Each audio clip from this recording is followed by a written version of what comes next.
নমস্কার, আমি অয়ন। একই কাণ্ড, এখানে বসে ভয়াবহ জঙ্গি হামলার ছক কষছিল এই হামিম। ইতিমধ্যে আপনারা জেনে গেছেন যে হামিম মণ্ডলকে গ্রেফতার করা হয়েছে বর্ধমানের রেনেসা আবাসন থেকে, যে আবাসনে বড় বড় পুলিশ অফিসার থাকেন, ডাক্তাররা থাকেন। সেই আবাসনে দেখতে হ্যান্ডসাম জঙ্গি হামিম মণ্ডল জিমে কসরত করত। সেই হামিম মণ্ডলের সঙ্গে শেহজাদ ভাট্টি, সেই উগ্রপন্থী গোষ্ঠীর সরাসরি যোগাযোগ, পাকিস্তানের সঙ্গে সরাসরি যোগাযোগ এই হামিম মণ্ডলের।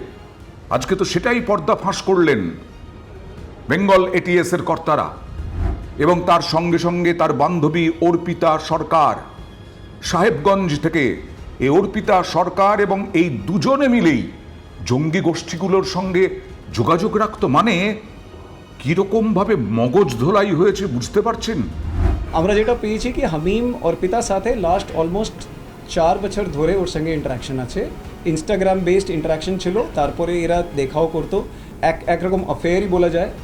আর তার মধ্যেই আমরা দেখলাম কি লাস্ট কয়েক মাস ধরে হি ওয়াজ অলসো ইনফ্লুয়েন্স, মানে অর্পিতাকে ইনফ্লুয়েন্স করে কিছুটা এই গ্যাংয়ের অ্যাক্টিভিটিস মধ্যেও ইনভলভ করার চেষ্টা করছিল। যে অর্পিতা সরকার আছে, ওকে আমরা অ্যারেস্ট করেছি Harwa police station area, Sahebganj, Jharkhand.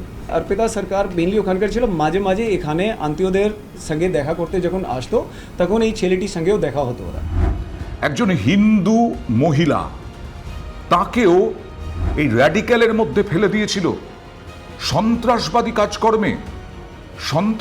কাজকর্মে একজন হিন্দু মহিলাও ঢুকে গিয়েছিল। সেই অর্পিতা হচ্ছে নিম্ন মধ্যবিত্ত পরিবারের, কিন্তু সে গ্রুম করেছে নিজেকে, চেহারায় গ্রুম করেছে, কাজে কর্মে গ্রুম করেছে, লক্ষ লক্ষ টাকা খরচ করেছে। কোথা থেকে এলো এত টাকা একটা নিম্ন মধ্যবিত্ত মানুষের পরিবারের থেকে? এই অর্পিতার হামিম মণ্ডল, সেও নাকি হাওড়ার পিলখানার বাসিন্দা, একেবারে নিম্নবিত্ত। সেখান থেকে বড়লোক হয়ে গেল, রেনেসা আবাসনের মতো বিরাট অভিজাত আবাসনে ভাড়া নিল। 10,000 টাকা 20,000 টাকা তো ভাড়া হবেই ওই আবাসনে। বর্ধমানের যে জায়গা, নবাবহাট, একেবারে বর্ধমানের প্রাণকেন্দ্র। এই টাকা তার মানে পাক ফান্ডিং হচ্ছিল, জঙ্গি ফান্ডিং হচ্ছিল। এবং ভয়াবহ তথ্য হচ্ছে, আজকে পুরোটা পর্দা ফাঁস করলেন গোয়েন্দারা। মুখ্যমন্ত্রী টার্গেট ছিলেন, মুখ্যমন্ত্রী শুভেন্দু অধিকারী। তিনি টার্গেট, অনুপ্রবেশ বন্ধ করে দিয়েছেন, অনুপ্রবেশকারীদের দেশ থেকে তাড়াচ্ছেন। বিএসএফকে 45 দিনের মধ্যে একরের পর একর জমি দিয়ে দিচ্ছেন। অনুপ্রবেশকারীরা ঢুকতে পারবে না, কোনো জঙ্গি ঢুকতে পারবে না। তাই কি হিংসা, ঈর্ষা, প্রতিশোধ স্পৃহা? আর তাই কি শুভেন্দু অধিকারীকে, মুখ্যমন্ত্রী শুভেন্দু অধিকারীকে খুনের ছক ছিল এই হামিম মণ্ডলদের, জঙ্গিদের মাধ্যমে? এই জঙ্গি গোষ্ঠী শেহজাদ ভাট্টি, তার মূল মাথা। এনআইএর কাছে তার নাম রয়েছে, এবং এই শেহজাদ ভাট্টি গোষ্ঠীর সঙ্গেই এই হামিম এবং অর্পিতার যোগাযোগ ছিল। শুধু তাই নয়, ইংল্যান্ড, মেক্সিকোর সিম ব্যবহার করত এই হামিম অর্পিতা। বিভিন্ন ডাউনলোড করা হতো ডার্ক ওয়েব, সেই ডার্ক ওয়েবের মাধ্যমে তথ্য জোগাড় করা হতো, তথ্য দেওয়া হতো শেহজাদ ভাট্টি গোষ্ঠীর কাছে। এখনো পর্যন্ত আমরা পেয়েছি এই কয়েকটা হ্যান্ডেলস ছিল, তাদের মোবাইল নম্বর ছিল, ওর ইনক্রিপ্টেড অ্যাপসের মাধ্যমে। এর মধ্যে কিছুটা নাম্বার ইভেন আমরা দেখলাম ইউকে, মেক্সিকোর সিম কার্ডও নেওয়া হয়েছে। আর এই পার্টিকুলার নাম্বারসের থ্রু ইনক্রিপ্টেড অ্যাপস কমিউনিকেশন হতো এদের সঙ্গে। আর এরা সবসময় ক্লেম করেছে কি এরা শেহজাদ ভাট্টি গ্যাংয়ের খুব ক্লোজ আছে। মুখ্যমন্ত্রী টার্গেট ছিলেন, এবং তার সঙ্গে সঙ্গে উমেশ রায় মন্ত্রী, হাওড়ার বিধায়ক, তার পরিবারকে কিডন্যাপের টার্গেট ছিল, চক্রান্ত ছিল, ষড়যন্ত্র ছিল। আমরা গত কয়েক বছর ধরে দেখেছি যে এখানেই হচ্ছে জঙ্গিদের একেবারে শান্তির আশ্রয়। এখানে বসেই তারা ছক কষে, বাংলাদেশ থেকে ঢোকে সহজেই, এবং সেই মায়ানমার, বাংলাদেশ হয়ে ভারতে অনুপ্রবেশ, এবং সেখান থেকে বিভিন্ন জায়গায় অপারেট করার চেষ্টা করে জঙ্গিরা। এখন আর পারবে না, এখন ফেন্সিং হয়ে যাচ্ছে। বিএসএফের কড়া নজর থাকবে। আর তাই বোধহয় শুভেন্দু অধিকারী তাদের কাছে প্রতিশোধের একটা জায়গা হয়ে গেছে। এবং এখনো পর্যন্ত যা জানা যাচ্ছে যে এই হামিম, অর্পিতা, তাদের সঙ্গে র্যাডিক্যাল কিছু গ্রুপ, যে র্যাডিক্যাল গ্রুপের অভিযোগ বারবার উঠে এসেছিল যন্তর মন্তরে যখন ককরোচ পার্টির আন্দোলন চলছিল, ককরোচ জনতা পার্টির, এদের সঙ্গেও র্যাডিক্যাল গ্রুপের যোগাযোগ পাওয়া গেছে সোশ্যাল মিডিয়ায়। হোয়াটসঅ্যাপ চ্যাট, সেই হোয়াটসঅ্যাপ চ্যাট উদ্ধার করেছেন তদন্তকারীরা। সেই হোয়াটসঅ্যাপ চ্যাট থেকে জঙ্গিরা কি প্ল্যান করছিল পরিষ্কার উঠে এসেছে এই তদন্তকারীদের কাছে। কয়েকটি এনক্রিপ্টেড অ্যাপে যোগাযোগ রাখত এরা, এনক্রিপ্টেড অ্যাপ, সেখানেও যোগাযোগ রাখা হতো। এবং সেই এনক্রিপ্টেড এক অ্যাপের সঙ্গে যোগাযোগ করা হয়েছিল কেন? সরাসরি যোগ ছিল পাকিস্তানের সঙ্গে, সেই কারণেই এনক্রিপ্টেড অ্যাপে এদের যোগ ছিল। এবং আরও বিভিন্ন যুবককে যোগ দেওয়ানোর পরিকল্পনা ছিল, যা হয় জঙ্গিদের মগজ ধোলাই করার। এই অ্যাপ থেকেই, হোয়াটসঅ্যাপের বিভিন্ন মেসেজ থেকেই অর্পিতার খোঁজ পায় তদন্তকারীরা। এবং তারপরে ঝাড়খণ্ডের সাহেবগঞ্জ থেকে অর্পিতাকে গ্রেফতার করা হয়। শুধু শুভেন্দু অধিকারী টার্গেট, শুধু উমেশ রায় টার্গেট এরকম নয়। যন্তর মন্তরে শান্তিপূর্ণ আন্দোলন করছিলেন ককরোচ জনতা পার্টির আন্দোলনকারীরা এবং পড়ুয়ারা। সেখানে নাশকতার ছক ছিল। পুলিশের উর্দি পরে, পুলিশের পোশাক পরে, যাতে কেউ বুঝতে না পারে পুলিশ ঢুকছে না, জঙ্গিরা ঢুকছে, সেখানেও নাশকতার ছক ছিল।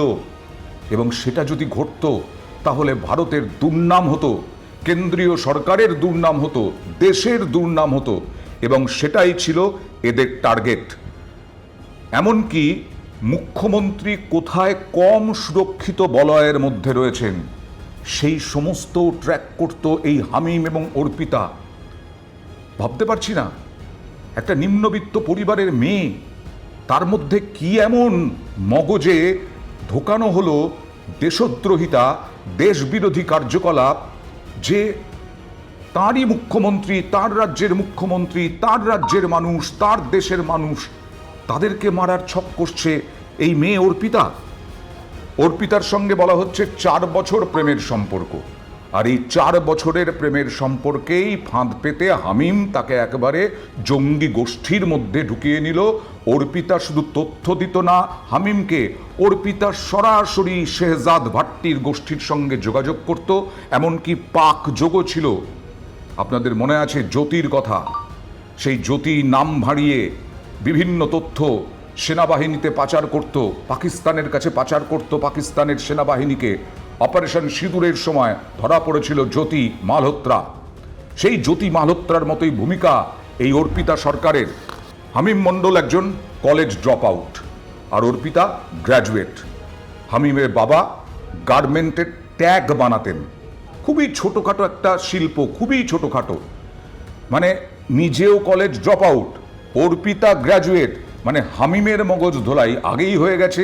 তারপরে হামিম মগজ ধোলাই করেছে অর্পিতাকে নিশ্চয়ই। তারপরে অর্পিতা একেবারে সরাসরি। এবং অর্পিতার কি ছক ছিল? অর্পিতা নিজেকে গ্রুম করেছিল কেন? চেহারা একবারে চাকচিক্য এনেছিল কেন? বিভিন্নভাবে রাজনৈতিক পরিচয় দিয়ে মুখ্যমন্ত্রীর গতিবিধি, মুখ্যমন্ত্রীর চলাফেরা, অন্যান্য মন্ত্রীদের চলাফেরা, বিজেপির শীর্ষস্থানীয় নেতৃত্বের চলাফেরা, এই সমস্ত কিছু অর্পিতার কাছ থেকে জোগাড় করত হামিম। এবং অর্পিতাও বিভিন্ন নেতার সঙ্গে সম্পর্ক রেখে, যোগাযোগ রেখে এই বিষয়টি একেবারে মাথায় ঢুকিয়ে দিয়েছিল হামিমের, যে কে কোথায় যাচ্ছে, কখন যাচ্ছে, মুখ্যমন্ত্রী কোথায় যাচ্ছেন না যাচ্ছেন। ভয়ঙ্কর। সিজেপি বিক্ষোভ নিয়ে ভুল তথ্য প্রচার করার অভিযোগও ছিল এদের বিরুদ্ধে। মানে এখানে বারবার অভিযোগ উঠেছে সংখ্যালঘু তোষণের, ভয়ঙ্কর তোষণের অভিযোগ উঠেছে। এক অংশের মানুষ তারা ভাবতে শুরু করেছিল তাদের কেউ শাস্তি দেওয়ার নেই, তাদের কেউ ধরার নেই। আর এই যে একটা বলয়, সেই বলয়ের মধ্যেই ঢুকে পড়ছিল জঙ্গিরা। বারবার খাগড়াগড় হয়েছে, খাগড়াগড়ের পরে আজকে 12 বছর পরে এই বর্ধমানেই খাগড়াগড় থেকে 2 কিলোমিটার দূরেই ধরা পড়েছে এই জঙ্গি হামিম মণ্ডল ভাবা যায়? আবাসন, আমাদের কিন্তু মনে রাখতে হবে আমাদের নিরাপত্তার বিষয় আছে। রেনেসা আবাসন, বিরাট আবাসন, অভিজাত আবাসন, সেই আবাসনে বড় বড় পুলিশ অফিসার থাকেন, ডাক্তাররা থাকেন, কিন্তু কোনো নিরাপত্তার বন্দোবস্ত নেই। যে কেউ ঢুকে পড়তে পারেন, যে কেউ ভাড়া নিতে পারেন, যে কেউ যেতে পারেন ওই আবাসনে। এটা হতে পারে না। এখন আমাদেরকে সতর্ক হতে হবে অনুপ্রবেশকারীদের বিরুদ্ধে, যারা অনাগরিক তাদের বিরুদ্ধে যে যে ব্যবস্থা নিতে শুরু করা হয়েছে রাজ্য সরকারের পক্ষ থেকে এবং কেন্দ্রীয় সরকারও রয়েছে তার মধ্যে, কারণ ডাবল ইঞ্জিন সরকার। এটা ঈর্ষা, শত্রুতা যারা করে তাদের কাছে বড় প্রতিশোধ নেওয়ার সময়। আর তাই আমাদের পুলিশ প্রশাসন তো সতর্ক আছে, না হলে তো হামিম মণ্ডল ধরা পড়তো না, অর্পিতা ধরা পড়তো না। আমাদেরকেও সতর্ক থাকতে হবে, নিজেদের সতর্ক রাখতে হবে। এইভাবেই এখানে জঙ্গিদের আশ্রয়স্থল করতে দেওয়া যাবে না।